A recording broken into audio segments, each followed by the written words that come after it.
Hi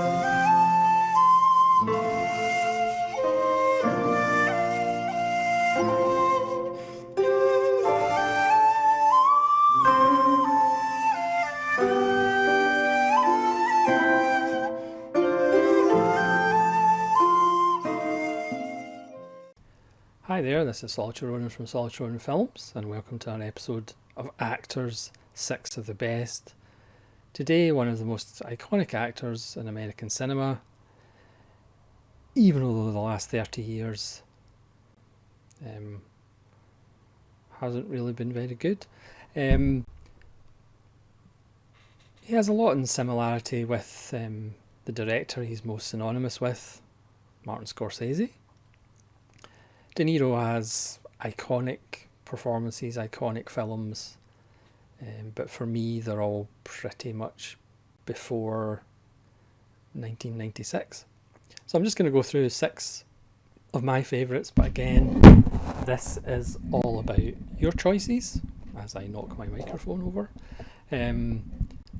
Some people would say that's a good idea, that knock my microphone over. But again, please let me know your 6 favourite De Niro performances, and we'll see if any of them come after the year 2000. So I'm going to start, let's be honest, with Taxi Driver, one of his most iconic performances. I do think out of the kind of classic Scorsese films, this is the one that's actually aged the best. I don't think some of the other ones have aged as well as they are regarded.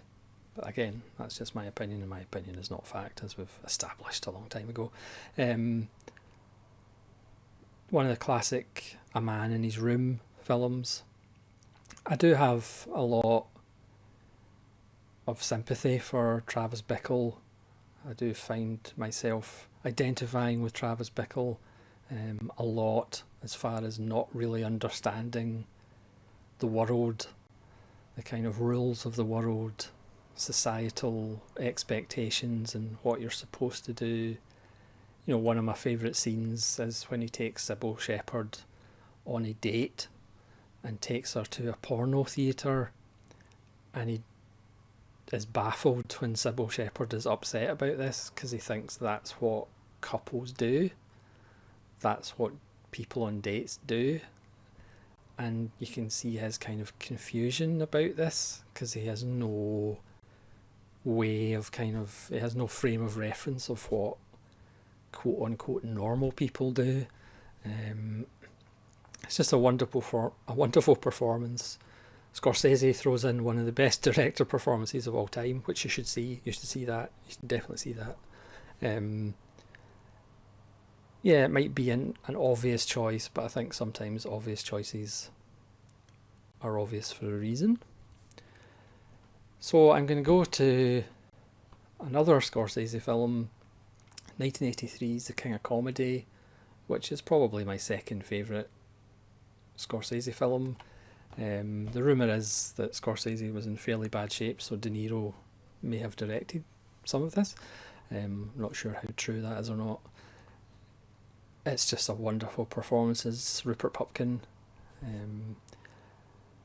as again somebody who's just obsessed and wants to make it big. It's funny, as we get to hear his monologue, we're just dreading what material he's going to produce, and it turns out he's no worse than the usual hack, run-of-the-mill average stand-up. Jerry Lewis obviously gives a wonderful performance that's pretty close to Jerry Lewis's actual self, as people have commented. But Pupkin is just a wonderful creation of this monster, but in a different sense, because again, he can't understand why he's not a huge star himself. But again, comparing himself to lots of average stand-up comedians, he's actually got quite a valid point. Then we go to 1988, Midnight Run, one of the best on the run, two people that hate each other and fight all the time. but kind of reach some understanding at the end of the film. It's been done 63 times before. Obviously, De Niro has made lots of comedies since then. Not many of them are actually watchable, but this one, to me, is just about perfect, and it all comes down to the cast. I mean, De Niro's brilliant, Grodin is brilliant, Yaphet Kotto is tremendous, Dennis Farina is absolutely terrifying as the villain. The two sidekicks of the villain are hilarious. Yaphet Kotto's FBI men who keep putting their foot in their mouth are just wonderfully played as well. It's got a great fun score. Joe Pantalonio as well, almost forgot him. It's just a wonderful foul-mouthed script. I mean, I remember watching it when I was younger on the BBC, and of course at that period of time the BBC did not allow swearing and profanity, so they would dub films words like funk and for crying out loud were often in use, and the obvious forget you, that was another classic line that was not in the original script, strangely enough. So for me, Midnight Run is the only De Niro comedy you really need to bother about. But again, it's real comedy, it's not forced comedy, it's not lampooning anything. It's real comedy, real tension, with real stars. Then I'm going to go to 1990. Again, a lot of these choices are fairly predictable.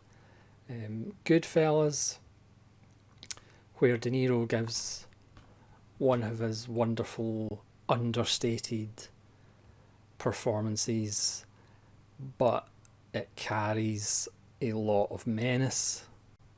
Obviously, one of the best scenes is when everybody's celebrating after the big job, and several of the gang are coming in with fur coats and new cars, and De Niro just kind of goes mad at people spending money and is going to get attention from the authorities, and his paranoia and the slow motion kind of shot and dolly in on De Niro as he's looking around the bar, pretty much calculating who he's going to kill so he doesn't get caught. It's just absolutely chilling.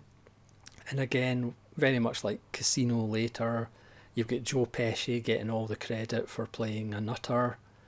Ray Liotta is the leading man, but in the background De Niro is just quietly doing De Niro things and just being wonderful.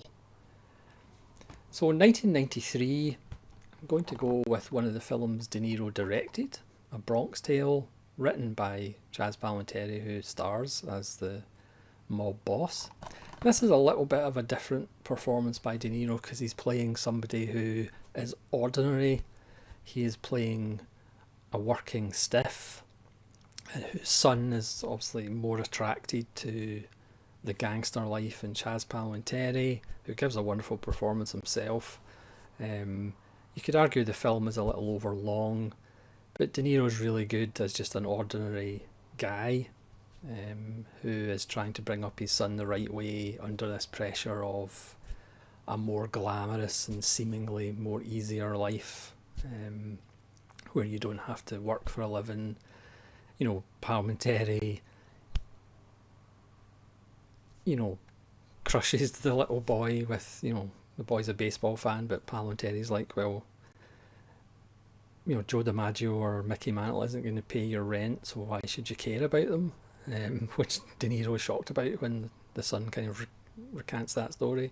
It does have one of those classic scenes where the bikers all come into the bar, cause trouble, and Palminteri has that wonderful, ask you to leave, and they lock all the doors, and it's like, now you can't leave. And all the bikers' faces kind of drop as they proceed to get the shit beaten out of them. It's a lovely little film. As I said, it's probably a little bit overlong, but De Niro's really good, and Palminteri probably steals the show As he says, it's better to be feared than loved. And then finally, again, for me, this is De Niro's last great performance. Obviously, I haven't seen every single film that De Niro's made since then, for reasons.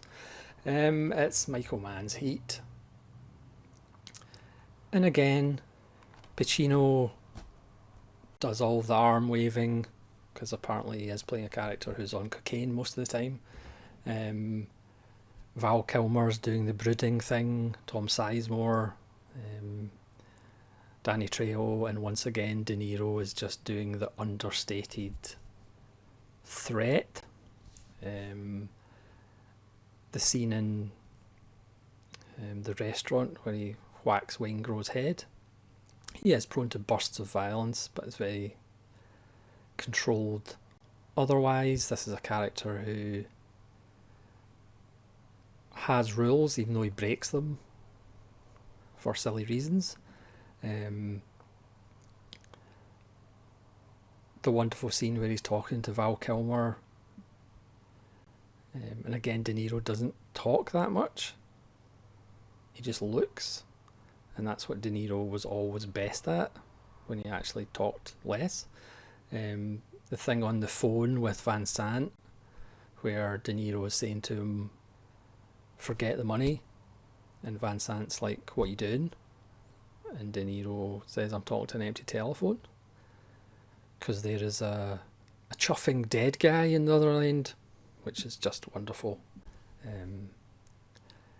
And again at the end when he's almost away, sorry to spoil it if nobody's seen Heat, but at the end when he's almost away and you can see it in his face, but he's left a loose end, and you can see the thought process in De Niro's face as he looks at the rear view mirror, looks about, and then turns off because he's got to, it would annoy him that he's left that loose end, but of course that cost him his life. He was so close to getting away, and you want him to get away. Well, I do anyway. It's just a wonderful moment which other actors might have overdone, but again De Niro generally kind of underplays things, unlike some actors that we'll maybe get to.